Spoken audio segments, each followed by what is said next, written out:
Esta é meu sermão de número 731. Todos os sermões que eu fiz desde o meu ingresso na igreja, em 2002 em diante, e todas as vezes que me dão a oportunidade de falar, eu pronuncio isso. E por quê? Porque existe todo um contexto, que me traz aqui, para poder lecionar, falar do amor de Deus, e trazer esse garantismo de que com Deus existe vida, com Deus existe esperança, com Deus a vida eterna. Hoje é um dia bastante atípico e típico. E por quê? Logo pela manhã estava dentro de um velório, e eu confesso para vocês, amigos, que eu não sou muito de preparar meus sermões.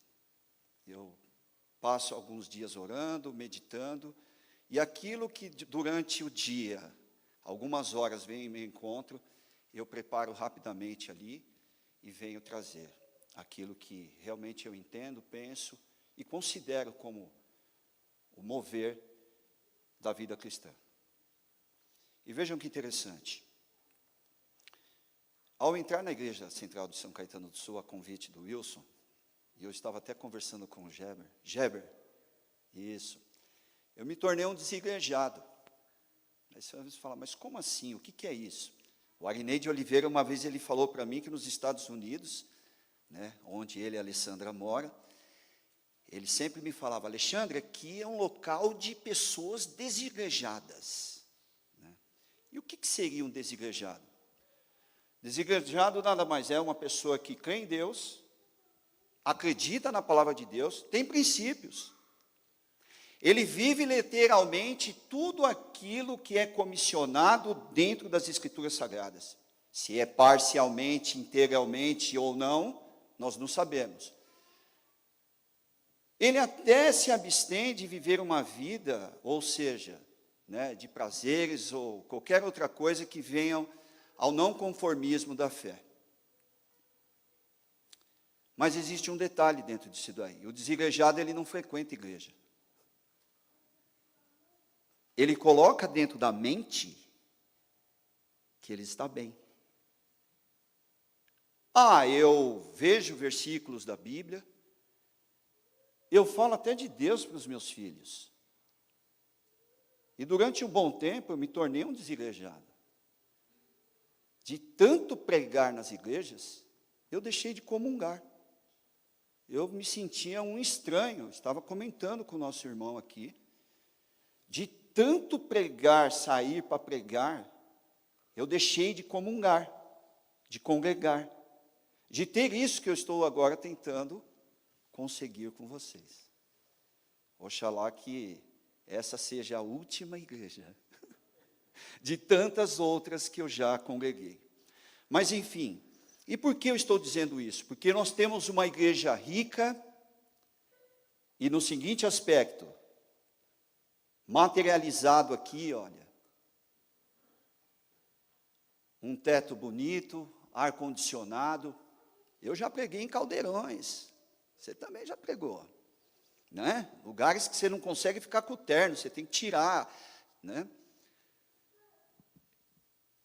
Nós temos uma igreja com carpete, eu adoro carpete. Nossa primeira casa, minha esposa sabe disso.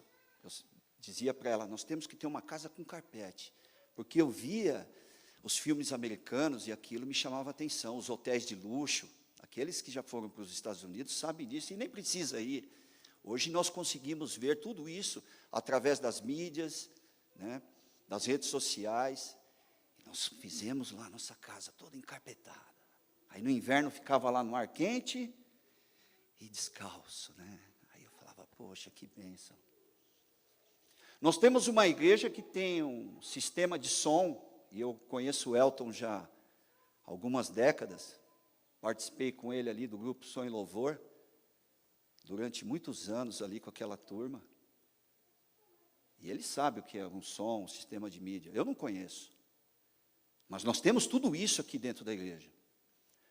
Nós temos aqui bons professores de escola sabatina, um nível indiscutível, tanto na parte espiritual, quanto na parte intelectual, meu irmão.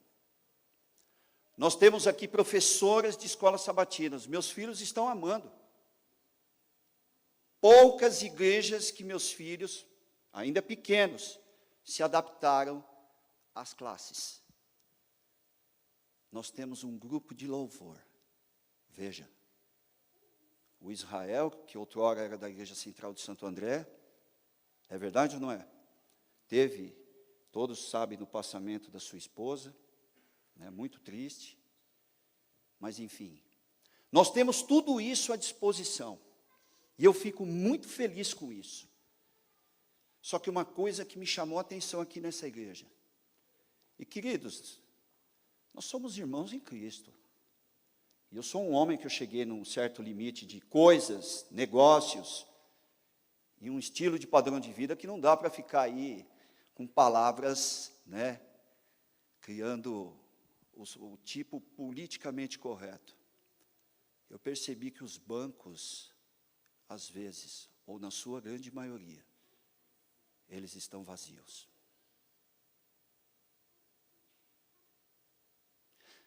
Para quem passou muitas experiências de pregar para 3.000 pessoas, 2.000 pessoas, dou aula durante décadas já em universidades, de não caber ninguém dentro da sala de aula, e as pessoas ficam impactadas com coisas no sentido do conhecimento técnico expositivo sobre legislação, Constituição, ou do tema de qual é referência de alguma especialização, direito tributário, ao qual eu vivencio, e amo essa matéria. Acho que o Estado, ele destrói a sociedade por um bem maior, ou seja, seu interesse político, né? Os impostos, eles são discutidos desde a época da Bíblia, né? Mas eu percebi que a nossa igreja, irmãos, ela sempre, às vezes, às quartas e aos domingos, estão vazia. Isso me chamou muito a atenção. Eu não sei por que eu estou aqui falando sobre isso, mas é porque hoje, necessariamente, veio de encontro, dentro desse velório, que eu encontrei mais de 35 adventistas, nossos irmãos, que não estão na igreja. Isso porque muitos não vieram. Eu vou começar o meu sermão agora. E eu quero que você curva a sua fronte, para que a gente, nesse pequeno grupo, ou aqueles que estiverem na sua residência, que criem esse propósito. Porque desde quando eu entrei na igreja, eu sempre trabalhei com esse propósito. Pregar a mensagem de Deus. Deus prosperou a minha vida, e eu não posso renunciar àquilo que de fato é a minha missão. De forma híbrida, conquisto as coisas que são para a minha vida subjetiva e da minha família, prospero a vida dos meus clientes, nesse sacerdócio que a advocacia é, e ministério que eu tenho, mas eu também não posso deixar de trazer pessoas para conhecerem, literalmente, aquilo que transformou a minha vida. Amém por isso? Então prestem bem atenção. Nós vamos orar e eu vou entrar no meu sermão. Eu só queria pedir, quando acabar minha água, você pegue ela para mim? Tudo bem?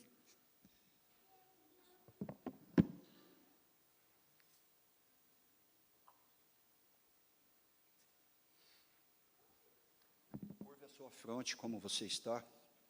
Dê a sua melhor reverência e vamos orar. Querido bom Deus e Pai, agradeço por estar aqui hoje, por ter essa oportunidade de estar aqui com os meus novos irmãos, mas eu preciso que o Senhor nos dê força e discernimento para aquilo que será desenvolvido aqui, que nada mais é a sua palavra. Eu te agradeço por tudo e que teu Espírito Santo seja derramado nessa igreja como já derramou muitas vezes. E eu te peço isso por Jesus. Amém. Queridos, deixa eu ver como é que é aqui. Abram sua Bíblia no livro de Marcos 5.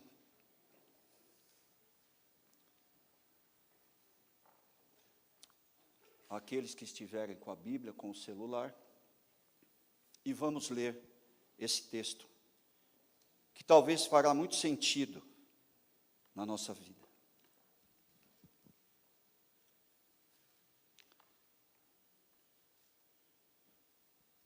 Todos acharam? Então eu começo lendo. Achou? Então vamos lá. Está na tela. E eles chegaram ao outro lado do mar, a terra dos Gadarenos, ou Gerazenos. E saindo ele do barco, imediatamente veio ao encontro dos sepulcros um homem com espírito imundo, o qual tinha sua morada nos sepulcros, e nenhum homem podia prendê-lo, não, nem com correntes. Porque tendo sido muitas vezes preso com grilhões e correntes, e as correntes foram arrancadas em pedaços, e os seus grilhões quebrados em partes, e nenhum homem podia amansá-lo.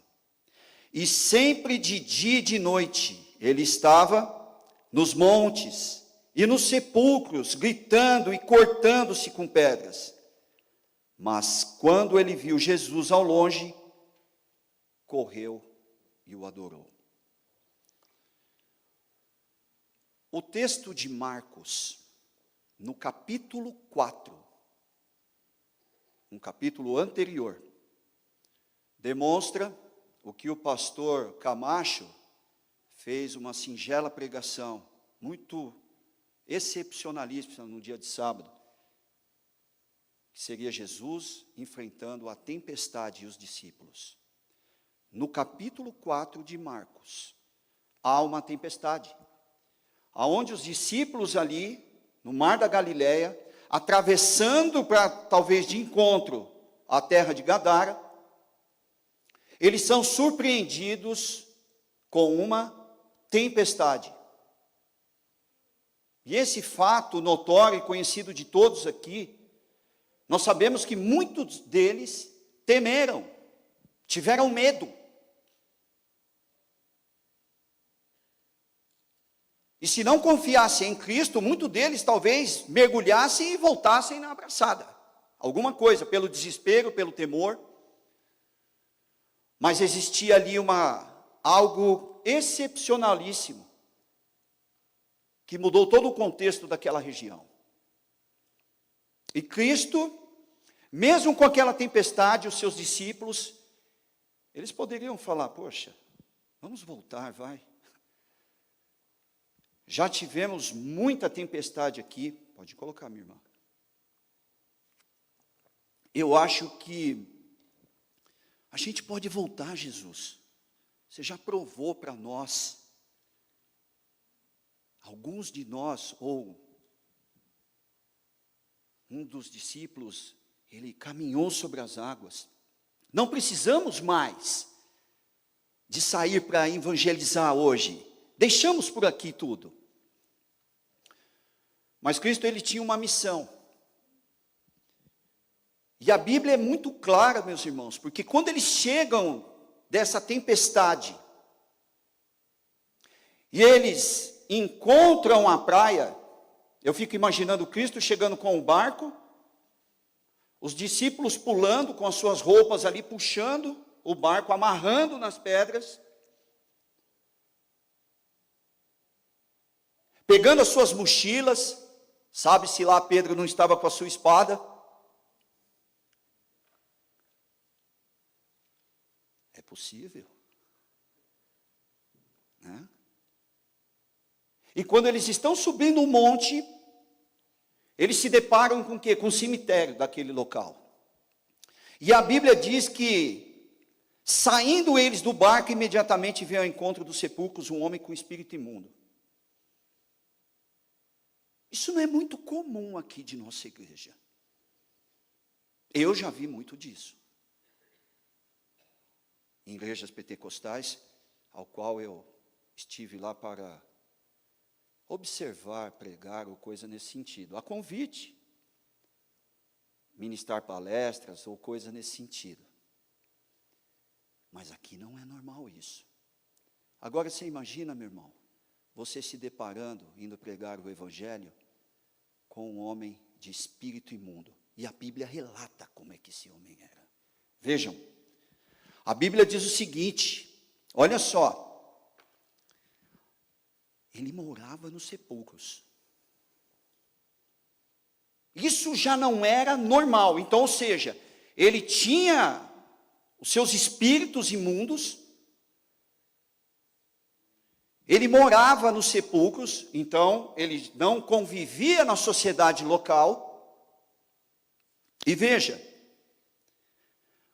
muitas vezes, a Bíblia diz no seu versículo 3, que nenhum homem conseguia prendê-lo.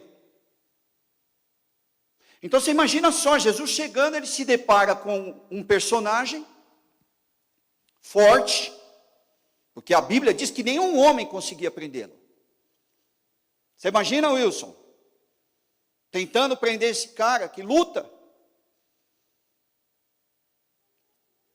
Eu não tenho nem disposição para isso. Mas é isso que eles enfrentaram. Um homem que Marcos relata que nenhum homem conseguia prendê-lo.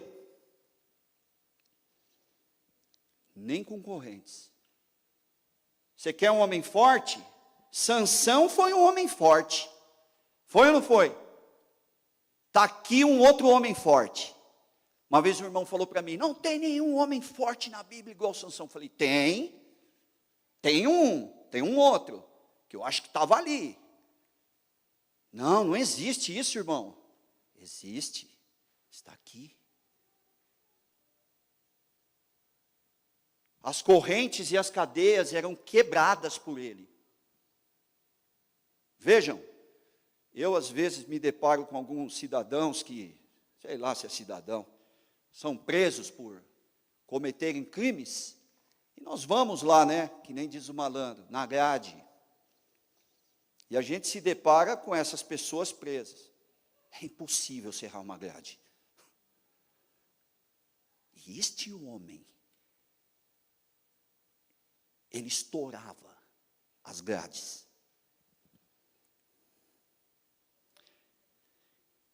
As correntes foram arrancadas em pedaços e os grilhões quebrados em parte, e nenhum homem poderia amansá-lo. Sempre, noite e dia, ele estava entre os sepulcros, gritando e ferindo-se com pedras. Imagina, esse homem não tinha paz. Ele não conseguia acordar cedo, observar ali naquela montanha onde era um cemitério. Ele não tinha como ter um momento como este. Um momento talvez de lucidez, pacificação do ser. Ele não tinha isso. A Bíblia relata que esse homem ficava clamando dia e noite. Imagina que cena. Se ferindo-se com pedra. Um homem expulso da sociedade, levado por grilhões, preso em cadeias, e mesmo assim ninguém conseguia prendê-lo. E ele vivia ali, isolado, sozinho, amotinado, quase que sepultado.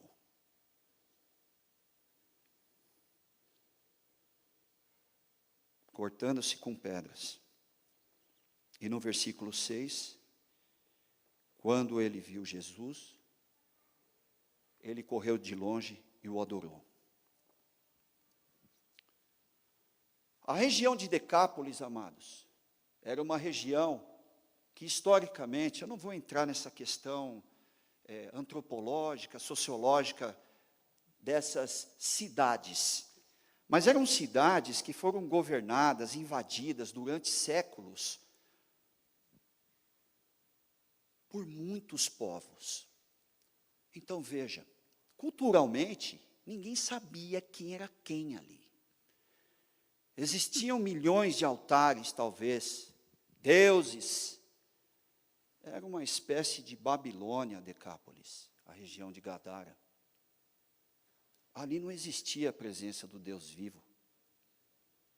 Ali existiam pessoas que hoje são da Jordânia, mas na época são essas cidades.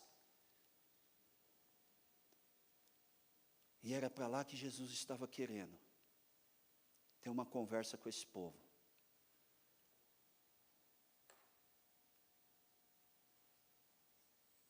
E quando ele chega, ele se depara com esse ser humano. E a Bíblia continua relatando, e ela traz o seguinte: quando ele viu Jesus ao longe, ele correu e o adorou. Veja que interessante. Só que no versículo 7, e clamando com grande voz disse: "Quer que eu tenho contigo, filho do Altíssimo?" Acompanha comigo na Bíblia. "Quer que eu tenho contigo, filho do Deus Altíssimo?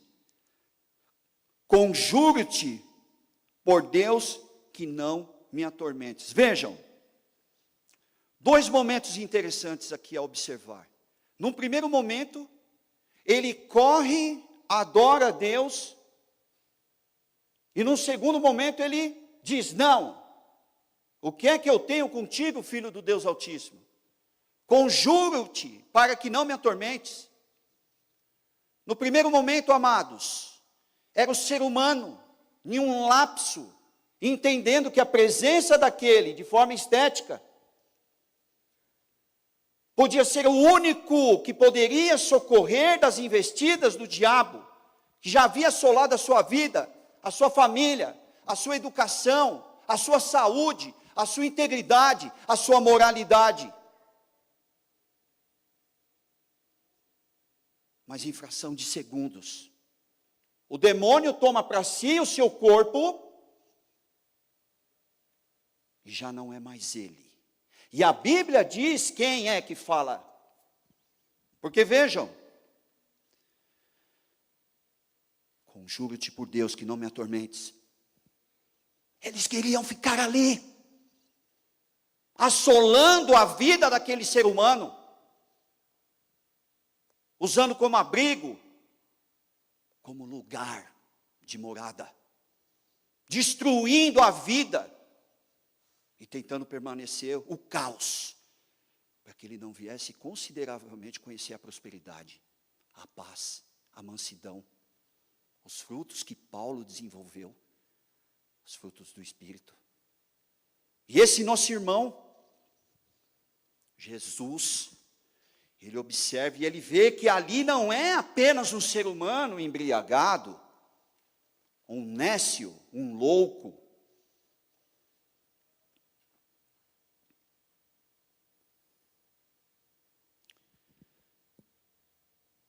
Jesus, no versículo 8, diz: "Sai deste homem, espírito imundo." E no 9, continuando, ele diz, e ele pergunta ainda: "Qual é o teu nome?" E ele respondeu: "Legião é o meu nome." Está certo?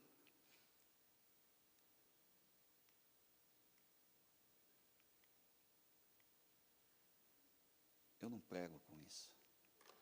Vamos continuar. É que vocês têm uma tela tão boa, eu vou fazer o meu. Mas veja, irmãos, legião, olha só. Eu já vi pregadores dizendo que eram 15 mil demônios. Outros diziam, não era 15 mil, era simplesmente uma parte dessa, toda essa formação hierárquica, porque nós temos, acredito que os hispânicos, que os romanos chamavam, seriam essa, aonde, quando todas as infantarias e as legiões avançavam, eles viam por trás. Se você assistir o filme Gladiador, você vai entender isso daqui. Quando o general Máximos, ele vai por trás com a sua legião. Essa está aqui.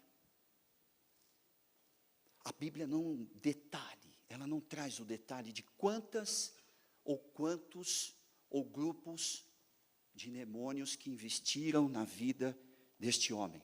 Mas ela traduz ou dá uma direção. Que era o quê? Que era o quê, queridos? Legião. Meu nome é Legião porque somos muitos. E eles aqui no versículo 10, e pedir-lhe muito para que não enviasse para fora daquela terra. Olha que interessante. Eles não queriam sair da onde? Daquele corpo? Quem, minha irmã? Da terra. Eles utilizavam aquela vida, trazendo esse ensejo do cortejo do caos, destruindo ele,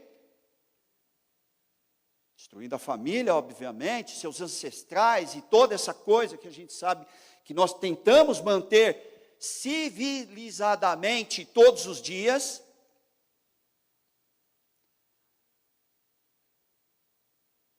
Mas eles queriam a terra. E que terra? Decápolis. A região das 10 cidades. Porque ali, queridos, ali estava implantado o caos e a ausência do poder de Deus. Quem eram os crentes que estavam ali? Quem eram aqueles que bravamente honravam o nome de Cristo?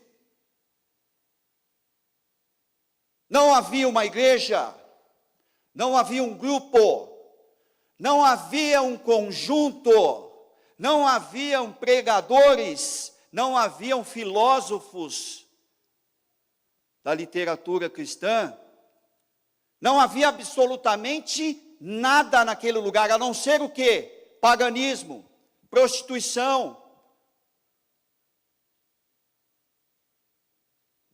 comércio ilegal, sacrifícios, destruição de famílias, sem nenhuma adoração ao Deus vivo. Jesus sabia que penetrando dentro desse lugar ele podia fazer o quê? A modificação daquele local, a transformação de pessoas. É bem fato que nem todos querem aceitar a Cristo. Muitos irmãos já chegaram, você os convidou para a palavra de Deus, ensinou. Quantos estudos bíblicos e a pessoa no final fala, não, tá bom, eu não quero. Amém. Nós levamos esse banquete. Deixa o Espírito Santo trabalhar. Não era a quantidade, mas sim ter ali um pioneiro da palavra de Deus. Aquele que poderia se levantar, encher os bancos de pessoas professas na fé em Cristo Jesus. Amantes da palavra de Deus. Jesus sabia que naquele local, e olha quem que ele vai fazer esse trabalho. Se não for o pior, está ali.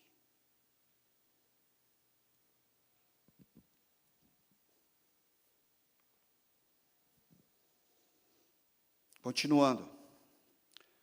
Ora, versículo 11. Estavam ali por perto dos montes uma grande manada de porcos, se alimentando. E todos os demônios lhe pediram, dizendo, manda-nos para os porcos, para que possamos entrar neles. E imediatamente Jesus lhe deu a permissão, e os espíritos imundos saíram e entraram nos porcos, e a manada desceu violentamente pelo declive do mar, e era cerca de 2.000, e eles se afogaram no mar. E os que apacentavam os porcos fugiram e anunciaram na cidade e nos campos e saíram para ver o que havia acontecido. Então, olha só. Nós sabemos que a Bíblia, dentro da cultura do judaísmo, da cultura sagrada, ao qual nós vivenciamos, você não vai querer comprar uma fazendinha de porco. Você não vai. Por mais que o negócio seja lucrativo, dentro de um princípio cristão, você não vai adotar um negócio desse. Olha como é que essa cidade era. As pessoas lá cultivavam porcos. E por quê? Porque há uma contrafação sobre as coisas de Deus. Tudo aquilo que o homem anseia dentro de um princípio satânico é a própria contrafação do divino, porque Deus nos orientou que não devemos comer carne de porco. Se nós não comemos, então não vamos comercializar, ser empreendedores. Quando Jesus os lança-os para os porcos, o que aconteceu? Acabou um negócio lucrativo dessa mini fazenda que estava ali. Porque os porqueiros, eles foram para onde? Meu Deus do céu. Era porco rolando de despedadeira abaixo. E a Bíblia diz que eles foram e anunciaram aonde? Na cidade e nos campos. Agora você imagina só, os gerentes desse negócio. Facão, foice. Como é que é? Eu tinha 80 porcos lá. Que negócio é esse? É verdade, veio um tal de Jesus com uma equipe de 12. Esses caras chegaram lá no mar. E eles começaram a conversar com aquele louco. Não, você está de brincadeira. Não pode ser. Oh, vamos lá saber o que está acontecendo. E aí juntaram uns 5, 6, 10, 15, nós não sabemos. Empresários do negócio. E aí eles chegam lá e criam uma turba. A Bíblia diz no versículo 15 que eles foram até Jesus e viram aquele que fora possuído pelo demônio, que tivera uma legião, vestido, assentado, e o que a Bíblia diz? Imperfeito.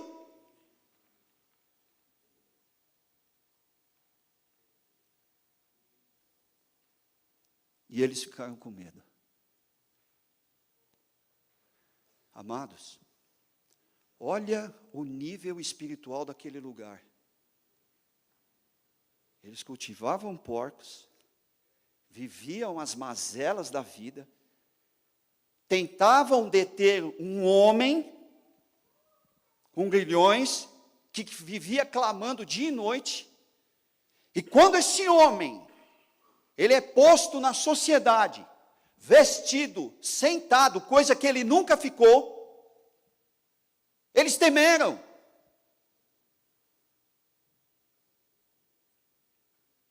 Provavelmente eles começaram a chegar próximo desse homem, e quando viram, eles, meu Deus, era o louco lá do cemitério, Jesus, o que você fez com os nossos negócios? Atrapalhando meus negócios, em favor desse louco.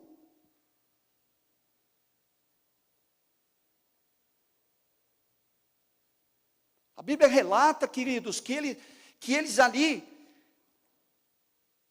em meio ao medo de ver esse cidadão, esse nosso irmão de fé agora transformado, curado, tratado, vestido, porque ele andava nu, eles ficaram com medo dele.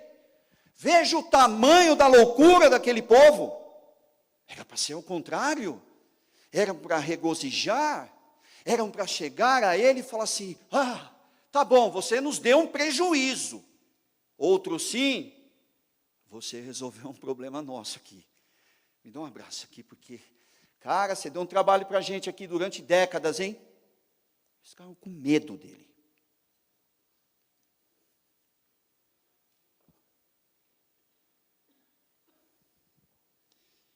Versículo 16, e os que tinham visto isso, contaram-lhes o que acontecera ao possuído pelo demônio e também acerca dos porcos. Esclareceram para ele o que havia ocorrido. E eles começaram a suplicar para que saísse da sua região.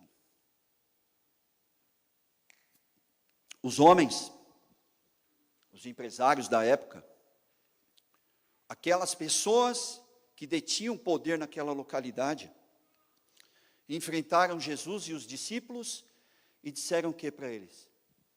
Fora daqui. Fora daqui. Ou você sai fora daqui, ou nós vamos fazer um linchamento aqui. Você nos atrapalhou. Nós tínhamos um negócio lucrativo. Ganhávamos dinheiro com isso. Sendo certo, errado, ilegal, ilícito, não importa. Era o nosso negócio. E aí você vem, atravessa o mar, diz que tem uma tempestade, consegue acalmar, entra aqui, encontra esse louco, que agora a gente está até com medo dele. Fora daqui. Vocês acham, amados, que Jesus chegou ali quando eles disseram, go? Ele falou, não. Talvez se fosse o Alexandre, sabe o que eu falaria, Vinícius? Não vou sair daqui. Não vou. Eu vim pregar o evangelho. Eu saí de uma tempestade, parei ela, vocês que vão me tirar daqui? Não, vocês vão ter que engolir, eu vou fazer uma pregação na praça ainda. Eu vou montar uma igreja, eu vou pegar um grupo de comportor, eu vou trazer tudo para cá, vocês vão ver. Nós vamos distribuir livro aqui, folheto, vai vir um conjunto da igreja, nós vamos cantar, você vai ver que maravilha que vai ser. Você acha que Jesus fez isso? A Bíblia diz o que Jesus fez.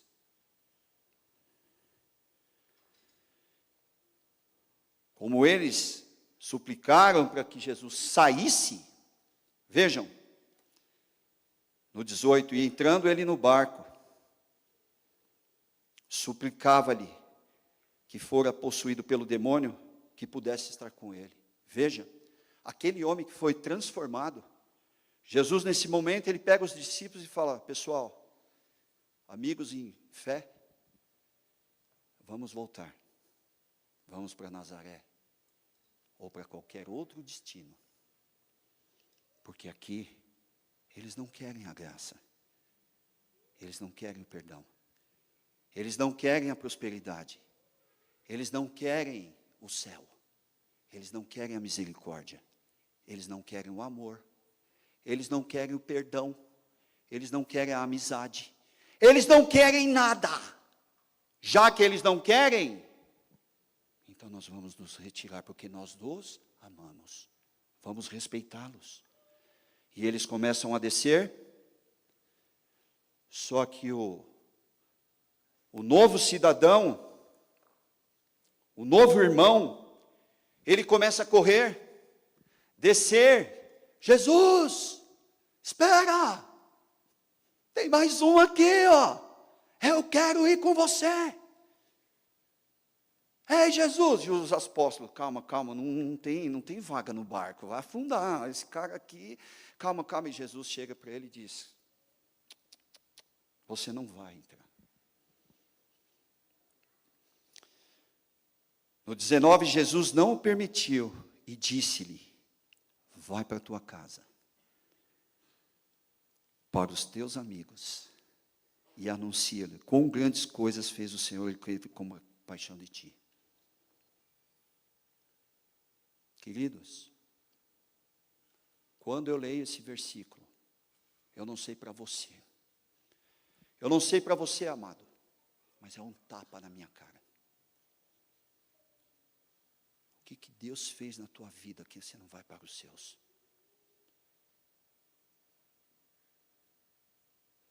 Por que não mostramos como Deus teve compaixão de nós? Eu iniciei falando sobre isso. Eu não tenho como deixar o Evangelho. Eu não tenho como deixar a armadura que foi investida na minha vida. Porque já vivi sim num passado, talvez como Gerazeno. E quando Deus me colocou sentado, vestido, me trouxe prosperidade, família, eu não tenho como não levar isso adiante. Porque os bancos estão vazios, irmãos. O que Deus fez na vida de cada um aqui.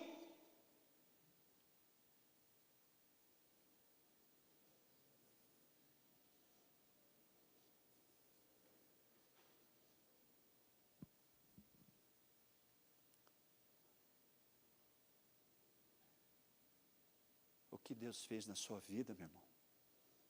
Eu não me envergonho do Evangelho. Aonde eu estou, eu falo de Deus. Se quer ouvir ou não quer, eu vou falar. E eu não sou chato, hein? Aquele que fica. Vá para os teus. Me dói quando eu entro num templo como esse. Tem que ser aberto todo dia. Tem que encher esses bancos.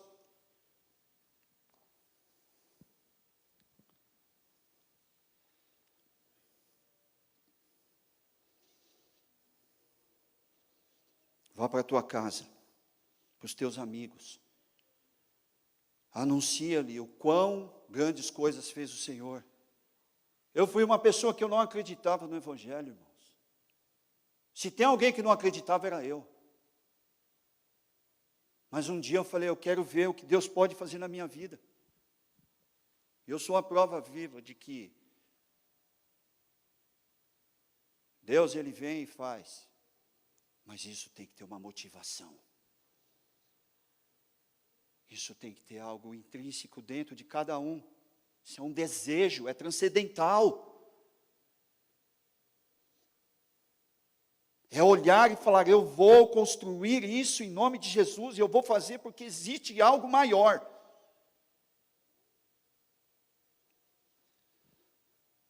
E então,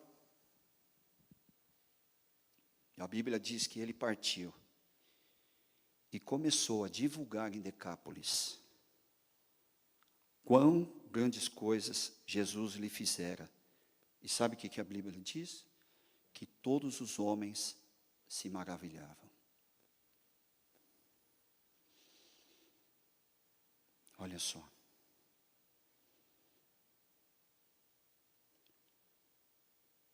Nasce o primeiro evangelista da terra de Gadara. Transformado. Nasce o primeiro pregador. Agora imagina só esse irmão. Ele volta para o seio da sua família, imagina só. Ele bate na porta. A esposa, talvez, os filhos, que haviam enxotado ele para fora, de certa forma com violência, porque ele já estava sendo possuído pelos demônios. Este homem, ele retorna, ele bate na porta, e a mulher abre a porta. O que é isso, homem? Some daqui, meu Deus do céu, você está doido? Que brincadeira é essa? Você está vestido? Ele, calma. Me deixa apenas um minuto. Eu estou com medo de você. Não fique. Eu sou um novo homem. Eu fui transformado. Hoje eu tenho condições de voltar a trabalhar. Eu te ajudo com as faxinas de casa. Eu vou arrumar um trabalho. E ali ele começa a entrar dentro da residência, os filhos com medo. E de repente ele abraça um filho. Família começa a se concretizar, se transformar, unificar, uniformizar. Nasce ali uma família que estava destruída, irmãos.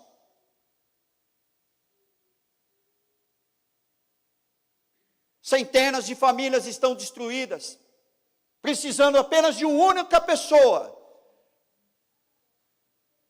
para demonstrar quão grandes coisas ali o Senhor tem para oferecer. E este homem, bem provável que a esposa acolheu ele, um pouco duvidosa. Imagina no dia seguinte, ele começa a sair nas ruas, começa a enfrentar aqueles que até então auxiliavam para prendê-lo. Esses homens se deparam, ficam assustados, mas ele diz, calma, eu mudei. Mas como você mudou? conheci uma pessoa que chama Jesus. E ele mudou a minha vida. E ele também pode mudar a sua. Como assim? Eu sei que você tem problema lá no seu trabalho. Se ele mudou a minha, que era pior, ele pode mudar muito melhor a sua. Não, você deve estar brincando, eu não tenho jeito. Tem sim, você tem jeito sim. Geber, você acha que esse homem ele saiu com um compilado das 27 doutrinas, com uma caixa de folheto, com talvez a roupa dos desbravadores? Ele foi simplesmente com aquilo que ele tinha de representação do milagre. Aquilo que Deus fez na vida dele. O papo é esse, irmãos. Se você não tem ainda isso, vá buscar. Porque senão grandes coisas não vão acontecer. Isso é sistêmico. Você pode ser bom no trabalho, mas você tem algum campo da sua vida que está em desordem.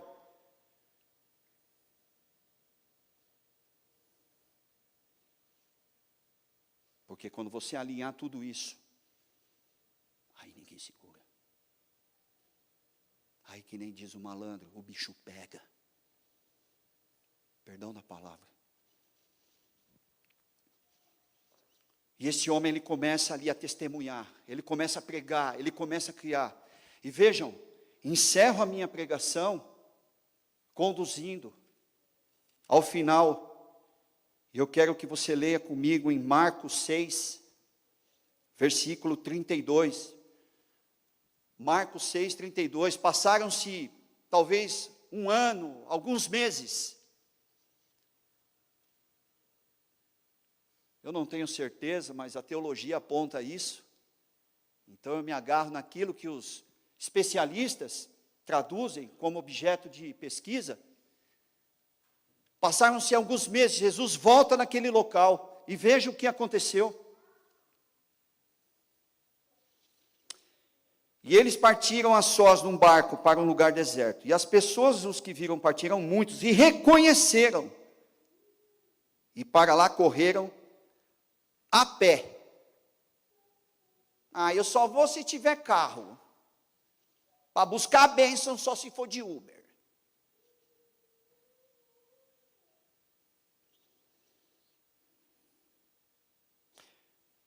A pé de todas as cidades, e ultrapassaram e aproximavam-se de quem? Dele. E Jesus, ao desembarcar, viu uma grande multidão e teve compaixão dela. Olha só que tamanho amor. Jesus poderia ali, amados, se fosse seres humanos como nós, eu já fui prepotente, arrogante, sabe aquela coisa, o cara me deu uma trucada, depois você fala, vai ter volta, e aí ele vem, você caceta, e você fala, aqui é o Andreosa. Pensando o quê? Comigo não. E aí às vezes a palavra vem de encontro aqui, ó. Tem que mudar. Tem que mudar.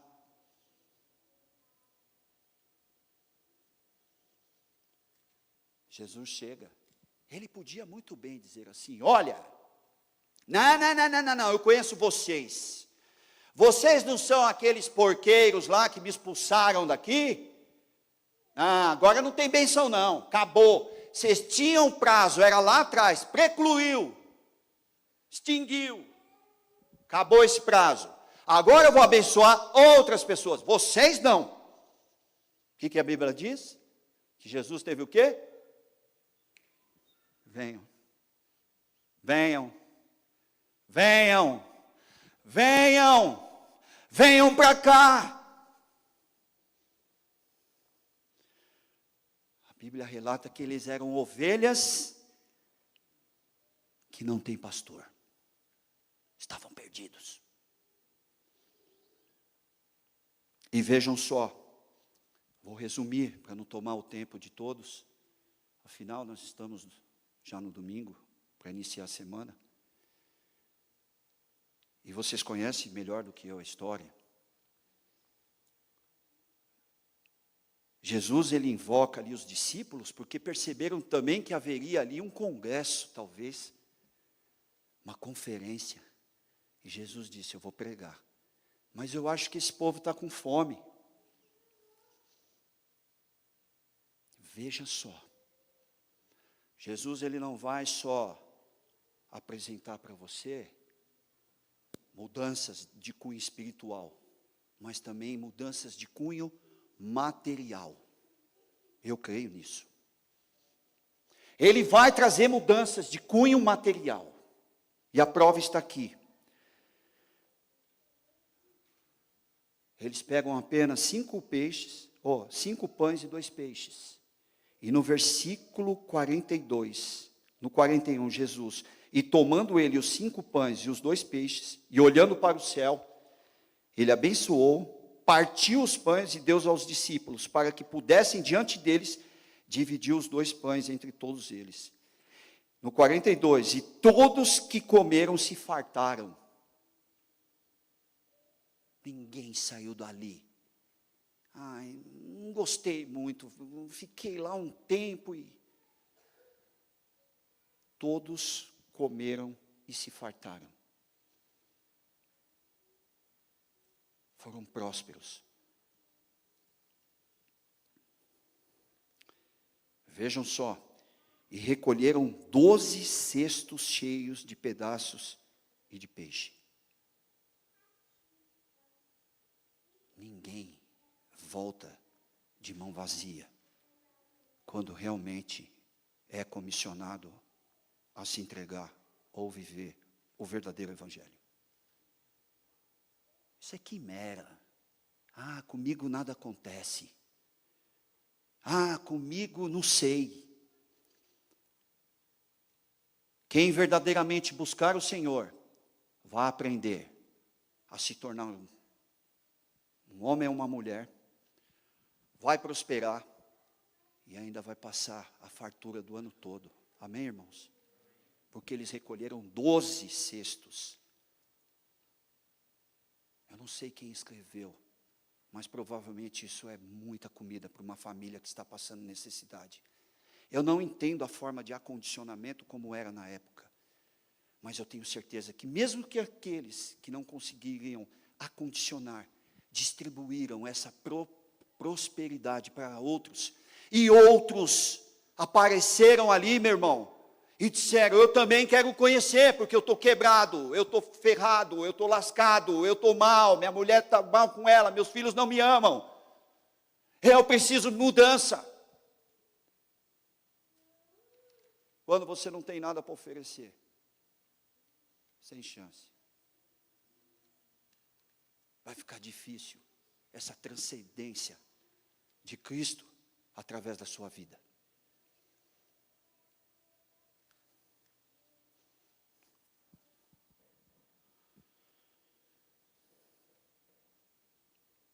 Para finalizar, os que comeram os pães eram quase 5.000 homens. Eu morro de vergonha quando eu leio esses textos. Mas eu estou falando isso, amados, porque eu vou iniciar uma jornada aqui. Vocês não vão me tirar daqui. Não vão. Pode montar a comissão, pode, vamos fazer um motim para expulsar o irmão Alexandre. Não vão. Eu só saio daqui para o Rio de Janeiro, Vinícius. Mas enquanto estiver aqui, irmãos, eu quero me dedicar para encher esses bancos, irmãos. Me dói no coração. E eu não falo isso por emoção. Porque estão vazios. Olha lá essa galeria. Só que era para estar inflamado de pessoas. Só que os nossos irmãos de outras denominações, nesse horário, observem, as igrejas não têm lugar. Estou mentindo? Mas, irmão Alexandre, sábado é lotado. Não, porque eles de sábado também têm o culto deles e lota.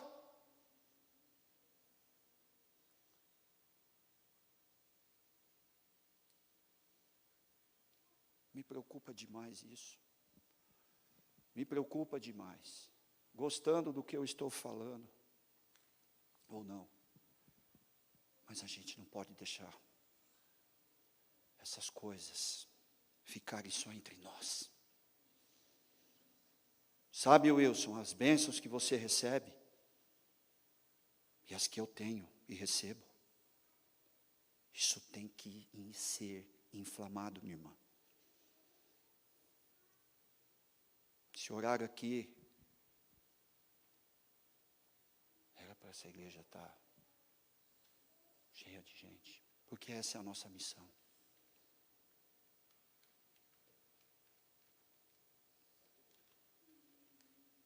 Não tem outra coisa, Wilson. Tem outra coisa? É nosso grupinho aqui então, né? O fechamento é entre nós aqui só. Acabou. Não é. Esse lugar nem é para nós mais. É para aqueles que estão sendo recuperados da vida, sendo introduzidos, nós discipulando eles, e eles aprendendo como eu fui, se transformando, crescendo, e a gente produzindo outros efeitos. Ou talvez não, participando ali como auxiliadores. Esse é o jogo. Não tem outro. Tudo bem? Eu vou trabalhar forte esse período que eu vou estar aqui. Nem que eu seja aquele lobo solitário. Eu vou fazer minha parte. Eu te falei isso na minha casa. Falei ou não falei? E as igrejas que eu entro, eu quero fazer isso. Sempre foi assim. Deixar um legado. Você me convidou para vir para cá, Wilson. Hoje é uma conversa entre irmãos, não é uma pregação. Isso aqui é um meio da gente sair, às vezes, um pouco do, opa, vamos que vamos. Meu trabalho é um lugar sagrado, porque lá é um lugar de transformação. É um lugar onde eu transformo os vidas, irmão. Todos eles. Eu não quero o pastor para chegar lá e bater papo comigo. É para ele impor as mãos naquele monte de desgraça. Porque porta de escritório de advocacia, você acha que vem o quê? O irmão com 100 milhões falando, vamos investir. O que você acha? Um NC7 18, que cabe 12 pessoas. Ele é um legacy ainda para ir para Miami em 5 horas. Você acha que é isso? Quem bate aquela porta, irmãos, está destruído. Ninguém entra lá regozijando, a não ser quando um servo de Deus predestinado a ter um ministério naquilo que faz com o meio de profissão, invoca e clama para que Deus amenize e pacifique a vida destes. Isso é poder de Deus.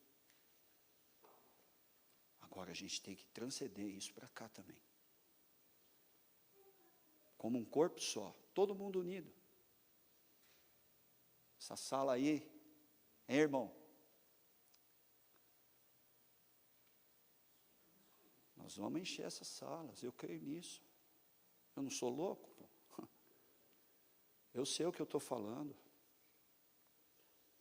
Eu sei o que eu estou falando. E é isso. Minha família está aí. Alguns irmãos de fé de muitos anos. Bom, Hélio. E eu estou chegando agora, mas isso sempre ardeu dentro de mim, quem me conhece. O que Deus tem feito na sua vida? Olha lá, essa é uma pintura que está no Vaticano. É uma obra de arte, que simboliza esse momento de Marcos 6. Olha, eu tenho um quadro desse, né?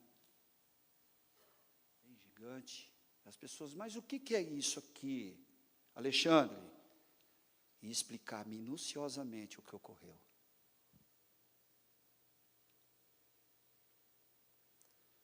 O conjunto vai cantar uma música agora, para a gente encerrar. E é isso, irmãos.